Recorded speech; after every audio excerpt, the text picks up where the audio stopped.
नापसंद बूढ़ी औरत की आवाज सुनकर उसकी ओर चला गया। वो बहुत ही डरावनी दिख रही थी। उसने देखा कि पानी न मिलने के कारण वो बहुत ही कमजोर हो गई थी। क्या आप ठीक हैं? नहीं, मुझे पानी चाहिए, पानी। आप इधर ही लेटी रहो, मैं अभी आपके लिए पानी लेकर आता हूँ। हाँ, जल्दी आना। नापसंद अपना मटका लेकर नदी पे जाता है। वो नदी पर से पानी लेकर आता है, पर छेद की वजह से मटके में बहुत थोड़ा ही पानी बचता है। वो पानी उस बूढ़ी औरत को दे देता है। ये लीजिए पानी, मैं आपके लिए लेकर आया हूँ। मुझे और पानी चाहिए।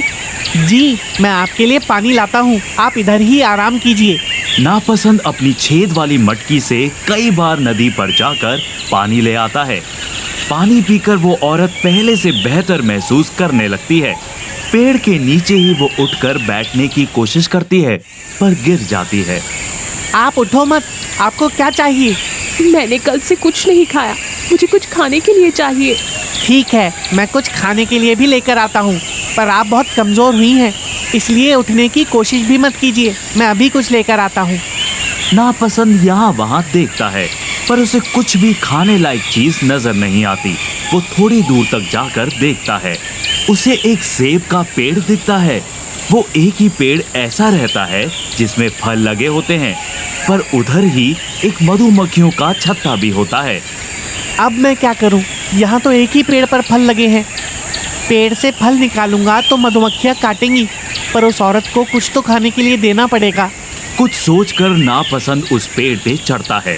पेड़ से सेब निकालते समय ही उसे कुछ मधुमक्खियाँ काटती हैं, पर फिर भी वो फल लेकर भागकर औरत के पास आता है और उसे वो फल खाने के लिए देता है। ये लीजिए, मुझे खाने के लिए सिर्फ ये कुछ फल ही मिले हैं। धन्यवाद बेटे, मैं ये खा सकती हूँ? नापसंद के लाए फल खाकर बूढ़ी औरत को बहुत अच्छा लगने लगता है।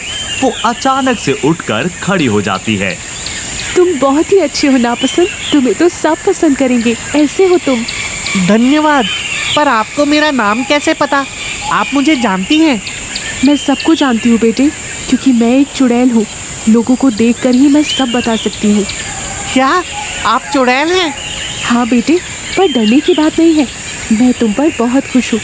तुम अपनी परीक्षा में सफल हो गए हो, इसलिए मैं तुम्हें वरदान देती हूँ कि जितने प्यार से बात कर तुमने मेरी मदद की है, आज से जब जब तुम बोलोगे तब तक तुम्हारे मुंह से कीमती हीरे गिरेंगे। धन्यवाद चुड़ैल जी। चुड़ैल नापसंद को वरदान देकर अदृश्य हो गई। नापसंद के मटके का छेद भी भर गया था। वो नदी का पानी लेकर घर आ गया। उसे पानी लेकर आते देख विमला उसके सामने खड़ी हो गई। इतनी देर पूरे गांव का पानी भरने गया था क्या? कितना समय हो गया देख जरा। खाना कौन बनाएगा? हाँ नहीं माँ, वो मैं। नापसंद के कुछ बोलते ही उसके मुंह से कीमती हीरे गिरने लगे। वो और विमला दोनों ही बहुत हैरान हुए। विमला तो जमीन पर गिरे हुए कीमती हीरे जमा करने लगी। उसने नापसंद से प्यार से बात कर चुड़ैल की सारी कहानी सुनी। वो सुनकर उसने अपने बेटे पसंद को बुलाया। पसंद बेटे, तुमने नापसंद की तो कहानी सुन ली है, अब तुम्हें भी ऐसा ही कुछ करना होगा जैसा उसने किया। माँ, मैं कुछ नहीं करने वाला। रोज रोज कौन जाएगा नदी में पानी भरने के लिए? तुम्हें नहीं चाहिए क्या हीरे? जिंदगी भर काम करने की जरूरत नहीं पड़ेगी बेटा। क्या किटकिट है? ठीक है, जाता हूँ मैं। पसंद अपनी माँ विमला का कहना मानकर रोज नदी पर पानी भरने के लिए जाने लगा। बहुत दिन ऐसे ही चले गए। उसे कोई बूढ़ी औरत ना दिखी, पर फिर भी वो रोजाना जा रहा था। एक दिन उसे पेड़ के नीचे एक आदमी दिखा। वो पानी मांग रहा था। उसने पसंद के पास से भी पानी मांगा। भाई, बहुत प्यास लगी है, पानी दे दो भाई। उधर सामने ही नदी है, जाओ चलकर और खुद ले लो। मैं क्या तुम्हारा नौकर हूँ जो तुम्हें पानी दूँ? यहाँ मैं कितने दिनों से बुढ़िया को ढूंढ रहा हूँ, वो किधर मिल ही नहीं रही, और तुम्हें पानी चाहिए। चल हट, खुद जाकर पी लो।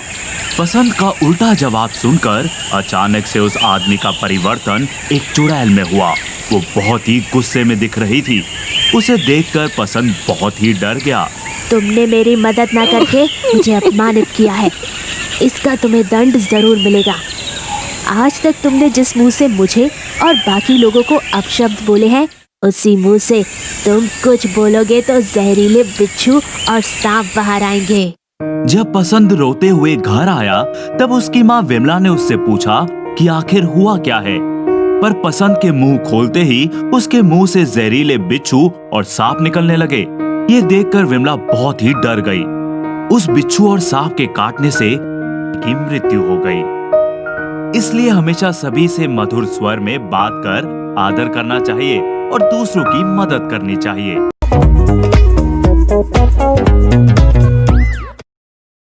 एक विमला नाम की औरत के 2 बेटे थे। एक का नाम था पसंद तो दूसरे का नाम था नापसंद। पसंद उस औरत का सगा बेटा था तो नापसंद की वो सौतेली माँ थी। पसंद को उसकी माँ बहुत ही लाड प्यार से रखती थी तो नापसंद को उसकी माँ बहुत काम देती थी। नापसंद, उठकर मेरे और पसंद के लिए चाय बनाओ। जी माँ, बनाता हूँ। चाय बनाने के बाद तुम्हें 10 किलो चावल साफ करने हैं। पर माँ, चावल तो मैंने कल ही साफ किए थे। मैंने देखा तो उसमें बहुत कंकड़ है, तुमने बराबर साफ नहीं किया है। तो जाओ चाय बना कर आओ और बैठ जाओ चावल साफ करने। जी माँ। पसंद बेटे, उठ जाओ ना, देखो सुबह हो गई। माँ थोड़ा और सोने दो ना। ठीक है बेटा, पर थोड़ी देर ही। हाँ, तुम्हें भूख लगने लगेगी फिर। हाँ माँ, भूख तो लगी है। ठीक है, मैं उस नापसंद के बच्चे को तेरे लिए नाश्ता लाने के लिए कहती हूँ। इस तरह पसंद को थोड़ी देर और सोने के लिए समय देकर विमला नापसंद को काम बताने के लिए चली गई। अरे ओ नापसंद, चाय बनी कि नहीं? क्या अभी मुझे आना पड़ेगा रसोई घर में चाय रखने के लिए? हाँ माँ, चाय बन गई है, मैं अभी देता हूँ। मुझे ही नहीं तो पसंद को भी चाय और गरम पराठे लेकर आओ, उसे भूख लगी है। और तुम वो कल रात की बची हुई रोटी खा लेना। जी माँ। नापसंद अपनी माँ और भाई को चाय और नाश्ता देता है। वो खुद कल की बची रोटी खाकर चावल साफ करने बैठ जाता है। थोड़ी देर में ही उनकी पड़ोसन कमला आ जाती है। अरे ओ विमला बहन, ओ विमला बहन। हाँ कमला, बोलो ना। मुझे थोड़ा सा दूध चाहिए था, दूध दे दो। इधर क्या मैं तुम्हें गाय दिख रही हूँ जो दूध मांगने चली आई? आप में और गाय में वैसे ज्यादा फर्क तो नहीं है क्या? क्या बोली? कुछ नहीं कुछ नहीं, आप पहले दूध तो दे दो। नापसंद, इसे दूध दे दो। हाँ माँ, देता हूँ। नापसंद कमला को दूध देता है। वो दूध देकर फिर से चावल साफ करने बैठता है। नापसंद, ये क्या कर रहे हो? चावल साफ कर रहा हूँ काकी। पर तुमने तो कल ही चावल साफ किए थे ना? हाँ काकी, पर इसमें और भी कंकड़ रह गए हैं। ये क्या? तुम चावल में से कंकड़ निकाल रहे हो या कंकड़ में से चावल? इसमें तो कंकड़ ही कंकड़ है। हाँ काकी, इसीलिए साफ कर रहा हूँ। नापसंद को चावल साफ करते देख कमला समझ जाती है कि ये जानबूझकर ही विमला ने किया है। क्यों विमला बहन, ये नया तरीका लगता है सौतेलापन दिखाने का। कौन सा तरीका? यही कि कल ही साफ किए हुए चावल में चावल से ज्यादा तो कंकड़ ही दिख रहे हैं। मुझे पता है आप ही की ये तरकीब होगी।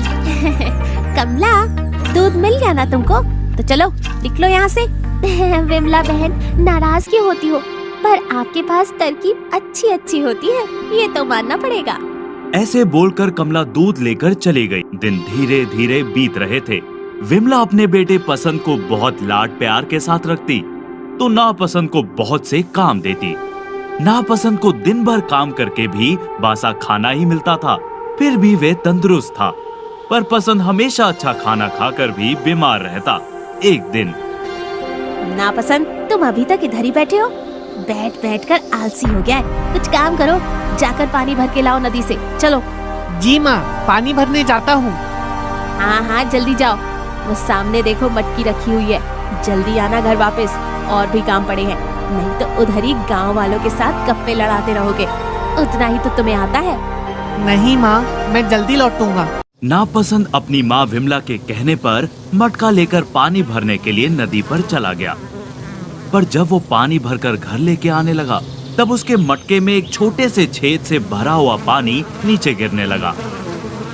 मटके में छेद विमला ने ही जानबूझकर कर दिया था। अभी क्या करूं? ये पानी तो छेद से बाहर गिर रहा है।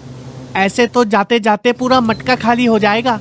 नापसंद कुछ सोच ही रहा था, तभी उसे किसी की आवाज सुनाई दी।